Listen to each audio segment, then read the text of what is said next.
Hi, I'm Regan. And I'm Teagan. Today we are going to tell you why you should move to the Mid-Atlantic colonies.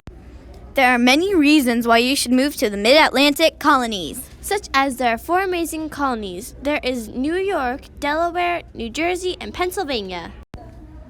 Now we're going to tell you what kind of people live there. The people there are very diverse. They will accept anyone. As for the civic life, we have market towns. We also have rich farmlands and rivers. Our human resources include skilled workers and fishermen.